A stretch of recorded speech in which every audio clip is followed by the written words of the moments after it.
और आपको ध्यान होगा कि दंगों की शुरुआत में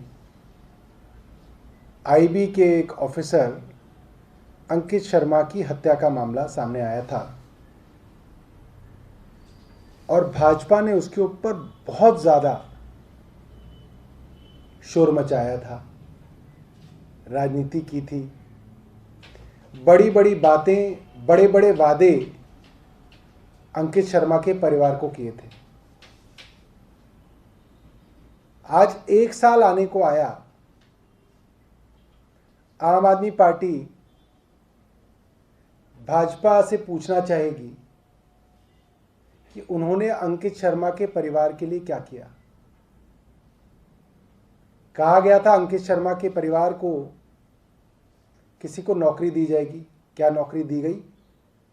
आईबी सीधा सीधा केंद्रीय गृह मंत्रालय के अधीन आता है, क्या किसी को नौकरी दी गई? क्या कंपनसेशन दिया गया?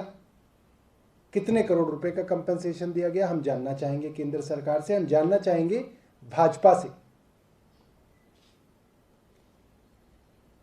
जब भी इस तरीके की कोई हत्या होती है जिसमें किसी तरीके का भी सांप्रदायिक रंग भाजपा दे सकती है, उसमें हर तरीके से राजनीति करके लोगों के बीच में नफरत भड़काई तो जाती है, मगर किसी के लिए किया कुछ नहीं जाता। मैं आज आप लोगों को बताना चाहता हूं कि अंकित शर्मा का परिवार दर्जनों बार भाजपा के बड़े बड़े नेताओं से मिला, इनके मेंबर ऑफ पार्लियामेंट से मिला, मंत्रियों से मिला। कोई नौकरी इसके परिवार को केंद्र सरकार ने नहीं दी। अंततः दिल्ली सरकार ने अंकित शर्मा के भाई को कंपैशनेट ग्राउंड पे एक नौकरी ऑफर की है। और जिस तरह से दिल्ली सरकार की एक पॉलिसी है कि कोई भी अफसर अगर दिल्ली में शहीद होते हैं तो उनको 1 करोड़ रुपए की सम्मान राशि उनके परिवार को दी जाती है, तो अंकित शर्मा के परिवार को 1 करोड़ की सम्मान राशि जो है दिल्ली सरकार ने दी है। इसके साथ साथ मैं आपको बताना चाहता हूं, इस दंगे के अंदर बहुत सारे दंगा पीड़ित इस तरीके से भी थे जिनकी दुकान घर इस दंगे में जल गए, जिनको और अलग अलग तरीके से नुकसान हुए। दिल्ली सरकार ने करीब 2221 दंगा पीड़ितों को मदद की है और इसमें करीब करीब 26 करोड़ रुपए जो हैं बांटे गए हैं, जो कि अब तक की किसी भी सरकार से ज़्यादा और जल्दी कंपनसेशन है। आप जानते हैं 1984 के दंगा पीड़ितों को आज तक जो है कंपनसेशन नहीं मिला है। और क्योंकि भाजपा के लोगों को बहुत शौक है नाम के अंदर धर्म ढूंढने का, तो मैं चाहता था कि एक बार पढ़ के बता दूं किन किन लोगों को, ये लिस्ट पूरी नहीं है, हो सकता है इसमें कुछ लोग और भी हों, ये मैंने अखबारों से लिस्ट ढूंढी है, किन किन लोगों को सरकार ने, दिल्ली सरकार ने, अरविंद केजरीवाल की सरकार ने 1 करोड़ रुपए का मुआवजा दिया है।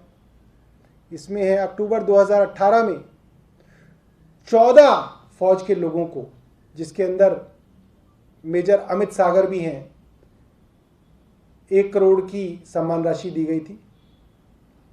कांस्टेबल विनोद सबसे पहले आदमी थे जिनको मिली, उनके परिवार को 2013 दिसंबर में शराब माफिया से लड़ते हुए इन्होंने जान दी थी।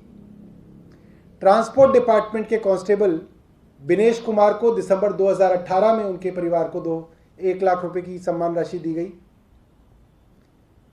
सीवर की सफाई करते हुए कुछ मजदूर मर गए, उनकी जान चली गई, तो उनको 10 लाख रुपए का कंपनसेशन दिया गया अगस्त 2017 में।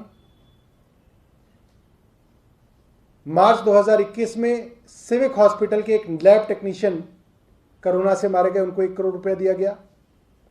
फरवरी 2020 में हेड कांस्टेबल रतन लाल को, उनके परिवार को 1 करोड़ रुपए दिया गया। फायर ब्रिगेड के अंदर पीड़ागढ़ी में आग लगी थी, वहां पे जान बचाते हुए और लोगों की अमित कुमार बाल्यान शहीद हो गए, उनके परिवार को 1 करोड़ रुपया दिया गया। बीएसएफ के जवान नरेंद्र सिंह जी शहीद हुए, उनके परिवार को 1 करोड़ रुपया दिया गया। आपने सुना होगा अंकित सक्सेना और ध्रुव त्यागी दिल्ली के अंदर इसी तरीके से मारे गए थे और भाजपा ने बहुत शोर मचाया था। 1 रुपए की मदद जो है भाजपा ने नहीं की। दिल्ली सरकार ने अंकित सक्सेना के परिवार को और ध्रुव त्यागी के परिवार को, मैं खुद जो है मनीष सिसोदिया जी के साथ जाके इनको चेक देके आया था।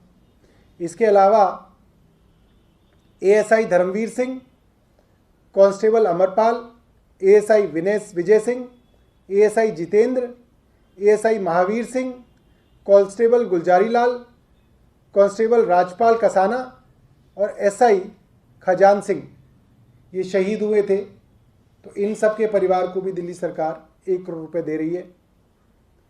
और आपको याद होगा एनडीएमसी के एक अफसर थे मोइन खान साहब, जो एक 5 स्टार होटल के ऊपर कब्जा हटाते समय उनको कॉन्ट्रैक्ट किलर्स के द्वारा मरवा दिया गया था।